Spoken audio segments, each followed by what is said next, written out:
Anne of Avonlea by Lucy Maud Montgomery. Chapter 19. Just a Happy Day. After all, Anne had said to Marilla once, I believe the nicest and sweetest days are not those on which anything very splendid or wonderful or exciting happens, but just those that bring simple little pleasures, following one another softly, like pearls slipping off a string. Life at Green Gables was full of just such days, for Anne's adventures and misadventures, like those of other people, did not all happen at once, but were sprinkled over the year, with long stretches of harmless happy days between, filled with work and dreams and laughter and lessons. Such a day came late in August.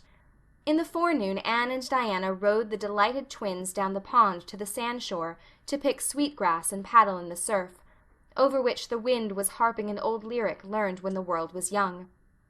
In the afternoon Anne walked down to the old Irving place to see Paul. She found him stretched out on the grassy bank beside the thick fir grove that sheltered the house on the north, absorbed in a book of fairy tales. He sprang up radiantly at sight of her. "Oh, I'm so glad you've come, teacher," he said eagerly. "because Grandma's away. You'll stay and have tea with me, won't you? It's so lonesome to have tea all by oneself. You know, teacher. I've had serious thoughts of asking young Mary Joe to sit down and eat her tea with me, but I expect Grandma wouldn't approve.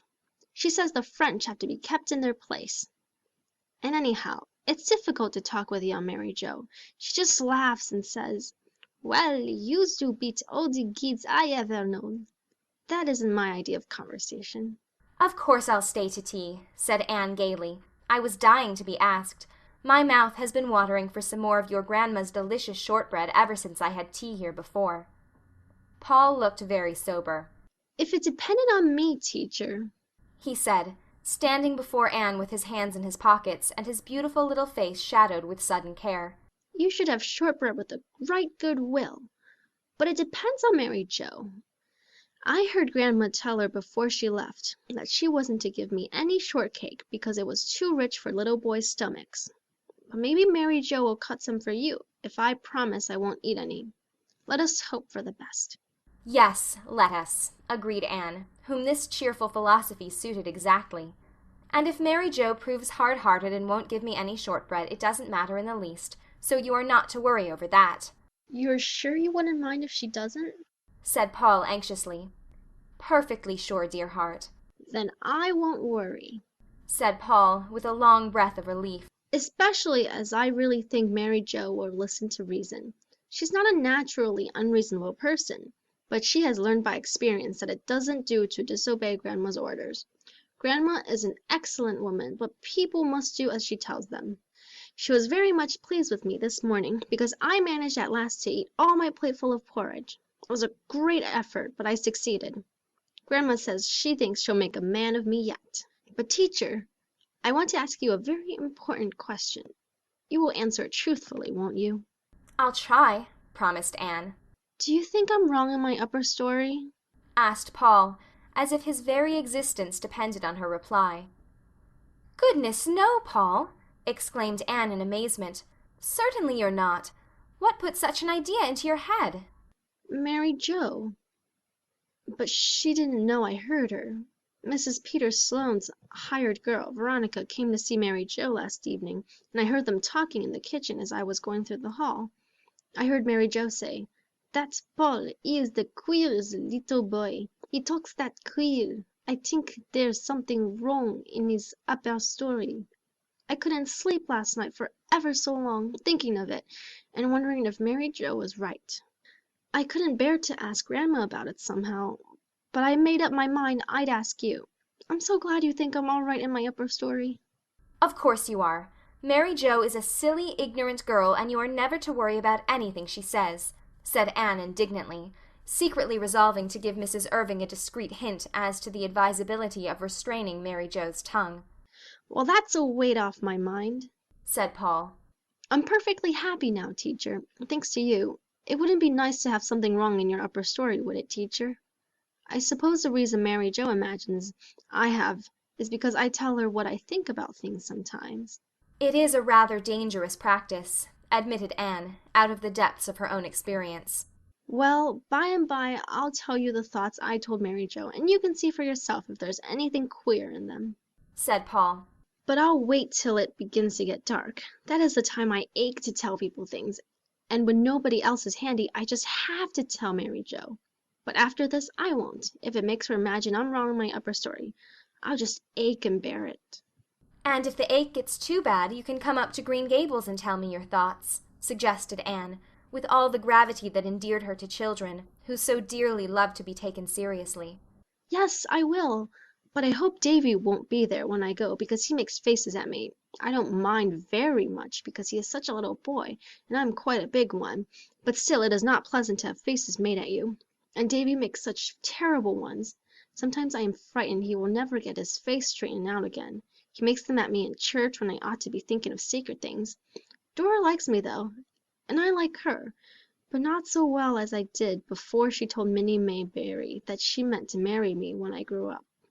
I may marry someone when I grow up, but I'm far too young to be thinking of it yet. Don't you think, teacher? Rather young, agreed teacher. Speaking of marrying, reminds me of another thing that has been troubling me of late. Continued Paul. Mrs. Lynde was down here one day last week having tea with Grandma, and Grandma made me show her my little mother's picture, the one Father sent me for my birthday present. I didn't exactly want to show it to Mrs. Lynde. Mrs. Lynde is a good, kind woman, but she isn't the sort of person you want to show your mother's picture to. You know, teacher. But of course, I obeyed Grandma. Mrs. Lynde said she was very pretty, but kind of actressy looking. It must have been an awful lot younger than Father. Then she said, "Some of these days your pa will be marrying again likely. How will you like to have a new ma, Master Paul?" Well, the idea almost took my breath away, teacher, but I wasn't going to let Mrs. Lynde see that. I just looked at her straight in the face, like this, and I said, "Mrs. Lynde, Father made a pretty good job of picking out my first mother, and I could trust him to pick out just as good a one the second time. And I can trust him, teacher. But still, I hope, if he ever does give me a new mother, he'll ask my opinion about her before it's too late. There's Mary Joe coming to call us to tea. I'll go and consult with her about the shortbread." As a result of the consultation, Mary Joe cut the shortbread and added a dish of preserves to the bill of fare. Anne poured the tea, and she and Paul had a very merry meal in the dim old sitting-room, whose windows were open to the Gulf breezes, and they talked so much nonsense that Mary Joe was quite scandalized, and told Veronica the next evening that de schoolmees was as queer as Paul. After tea, Paul took Anne up to his room to show her his mother's picture, which had been the mysterious birthday present kept by Mrs. Irving in the bookcase. Paul's little low-ceilinged room was a soft whirl of ruddy light from the sun that was setting over the sea, and swinging shadows from the fir trees that grew close to the square, deep-set window. From out of this soft glow and glamour shone a sweet, girlish face, with tender mother eyes, that was hanging on the wall at the foot of the bed. "That's my little mother," said Paul with loving pride. "I got Grandma to hang it there where I'd see it as soon as I opened my eyes in the morning. I never mind not having the light when I go to bed now, because it just seems as if my little mother was right here with me. Father knew just what I would like for a birthday present, although he never asked me. Isn't it wonderful how much fathers do know?" Your mother was very lovely, Paul, and you look a little like her, but her eyes and hair are darker than yours. "My eyes are the same color as Father's," said Paul, flying about the room to heap all available cushions on the window seat. "but Father's hair is gray. He has lots of it, but it is gray. You see, Father is nearly 50. That's ripe old age, isn't it? But it's only outside he's old. Inside, he's just as young as anybody. Now, teacher, please sit here, and I'll sit at your feet. May I lay my head against your knee? That's the way my little mother and I used to sit. Oh, this is real splendid, I think." Now I want to hear those thoughts which Mary Joe pronounces so queer, said Anne, patting the mop of curls at her side. Paul never needed any coaxing to tell his thoughts, at least to congenial souls. "I thought them out in the fir grove one night," he said dreamily. "Of course, I didn't believe them, but I thought them. You know, teacher. And then I wanted to tell them to somebody, and there was nobody but Mary Joe. Mary Joe was in the pantry setting bread, and I sat down on the bench beside her, and I said, 'Mary Joe, do you know what I think? I think the evening star is a lighthouse on the land where the fairies dwell." And Mary Joe said, "Well, yous are the queer one. There ain't no such thing as fairies." I was very much provoked. Of course, I knew there were no fairies, but that needn't prevent my thinking there is. You know, teacher. But I tried again quite patiently. I said, "Well then, Mary Joe, do you know what I think? I think an angel walks over the world after the sun sets. A great tall white angel with silvery folded wings, and sings the flowers and birds to sleep. Children can hear him if they know how to listen." Then Mary Joe held up her hands all over flour and said, "Well, yous are the queer little boy. Yous make me feel scared." And she really did look scared. I went out then and whispered the rest of my thoughts to the garden. There was a little birch tree in the garden, and it died. Grandma says the salt spray killed it, but I think the dryad belonging to it was a foolish dryad who wandered away to see the world and got lost. And the little tree was so lovely it died of a broken heart. And when the poor, foolish little dryad gets tired of the world and comes back to her tree, her heart will break," said Anne. Yes, but if dryads are foolish, they must take the consequences, just as if they were real people, said Paul gravely. Do you know what I think about the new moon, teacher? I think it is a little golden boat full of dreams. And when it tips on a cloud, some of them spill out and fall into your sleep. Exactly, teacher. Oh, you do know. And I think the violets are little snips of the sky that fell down when the angels cut out holes for the stars to shine through. And the buttercups are made of old sunshine. And I think the sweet peas will be butterflies when they go to heaven. Now, teacher, do you see anything so very queer about those thoughts? No, laddie dear, they are not queer at all. They are strange and beautiful thoughts for a little boy to think, and so people who couldn't think anything of the sort themselves, if they tried for 100 years, think them queer. But keep on thinking them, Paul. Some day you are going to be a poet, I believe. When Anne reached home, she found a very different type of boyhood waiting to be put to bed. Davy was sulky, and when Anne had undressed him, he bounced into bed and buried his face in the pillow. "Davy, you have forgotten to say your prayers," said Anne rebukingly. "No, I didn't forget," said Davy defiantly. "But I ain't going to say my prayers any more. I'm going to give up trying to be good, 'cause no matter how good I am, you'd like Paul Irving better. So I might as well be bad and have the fun of it." "I don't like Paul Irving better," said Anne seriously. "I like you just as well, only in a different way." "But I want you to like me the same way," pouted Davy. "You can't like different people the same way. You don't like Dora and me the same way, do you?" Davy sat up and reflected. "No," he admitted at last. "I like Dora because she's my sister, but I like you because you're you." "And I like Paul because he is Paul, and Davy because he is Davy," said Anne gaily. "Well, I kind of wish I'd said my prayers then," said Davy, convinced by this logic. "But it's too much bother getting out now to say them. I'll say them twice over in the morning, Anne. Won't that do as well?" No, Anne was positive it would not do as well. So Davy scrambled out and knelt down at her knee. When he had finished his devotions, he leaned back on his little bare brown heels and looked up at her. "Anne, I'm gooder than I used to be." "Yes, indeed you are, Davy," said Anne, who never hesitated to give credit where credit was due. "I know I'm gooder," said Davy confidently.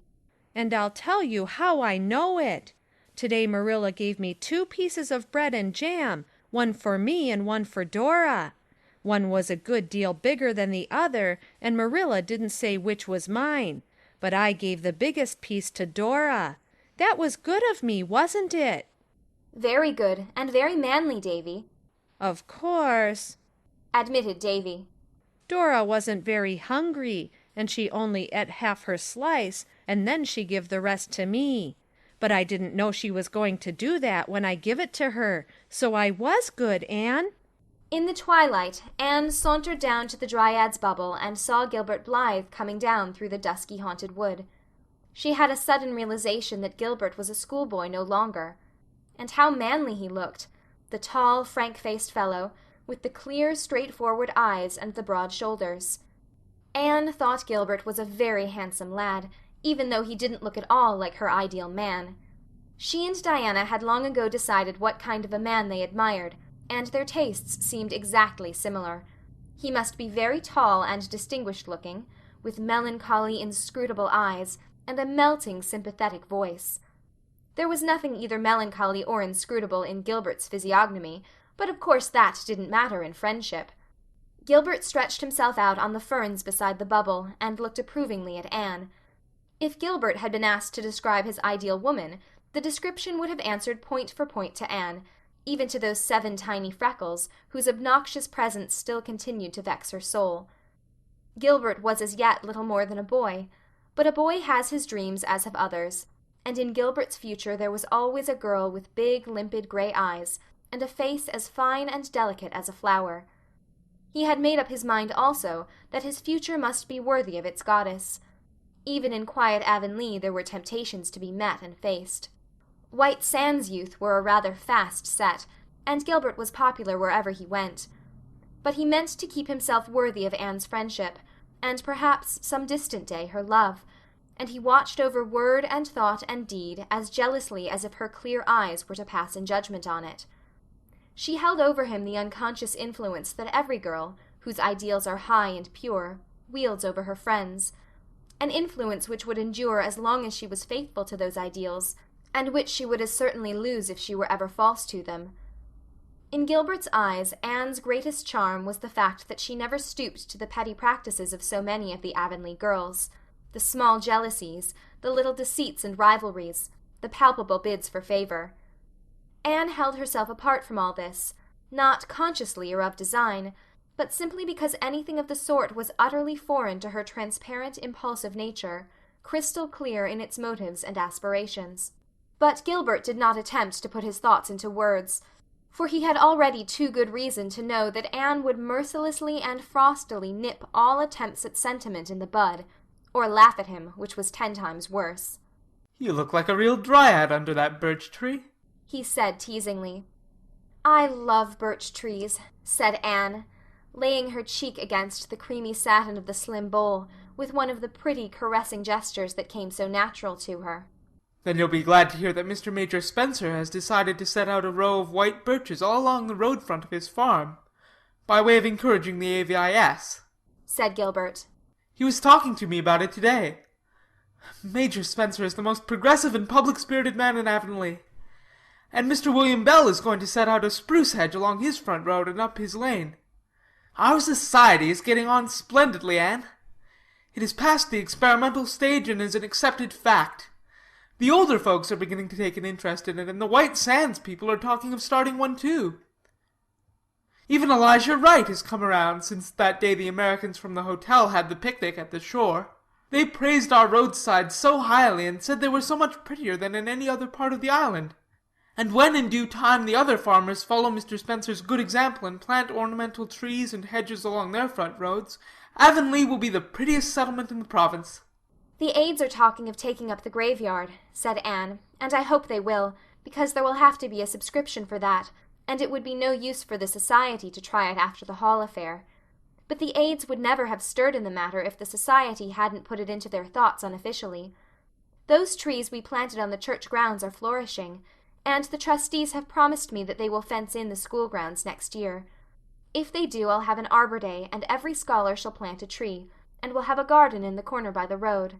"We've succeeded in almost all our plans so far, except in getting the old Bolter house removed," said Gilbert. "and I've given that up in despair. Levi won't have it taken down just to vex us. There's a contrary streak in all the Bolters, and it's strongly developed in him." "Julia Bell wants to send another committee to him, but I think the better way will just be to leave him severely alone," said Anne sagely. "And trust to Providence, as Mrs. Lynde says," smiled Gilbert. "Certainly no more committees. They only aggravate him. Julia Bell thinks you can do anything if only you have a committee to attempt it. Next spring, Anne, we must start an agitation for nice lawns and grounds. We'll sow good seed betimes this winter. I've a treatise here on lawns and lawn-making, and I'm going to prepare a paper on the subject soon. Well, I suppose our vacation is almost over. School opens Monday. Has Ruby Gillis got the Carmody school? Yes. Priscilla wrote that she had taken her own home school, so the Carmody trustees gave it to Ruby. I'm sorry Priscilla is not coming back, but since she can't, I'm glad Ruby has got the school. She will be home for Saturdays, and it will seem like old times to have her and Jane and Diana and myself all together again. Marilla, just home from Mrs. Lynde's, was sitting on the back porch step when Anne returned to the house. Rachel and I have decided to have our cruise to town tomorrow, she said. Mr. Lynde is feeling better this week, and Rachel wants to go before he has another sick spell. I intend to get up extra early tomorrow morning, for I've ever so much to do, said Anne virtuously. For one thing, I'm going to shift the feathers from my old bed tick to the new one. I ought to have done it long ago, but I've just kept putting it off. It's such a detestable task. It's a very bad habit to put off disagreeable things, and I never mean to again, or else I can't comfortably tell my pupils not to do it. That would be inconsistent. Then I want to make a cake for Mr. Harrison, and finish my paper on gardens for the AVIS, and write Stella, and wash and starch my muslin dress, and make Dora's new apron. You won't get half done, said Marilla pessimistically. I never yet planned to do a lot of things, but something happened to prevent me. End of chapter 19.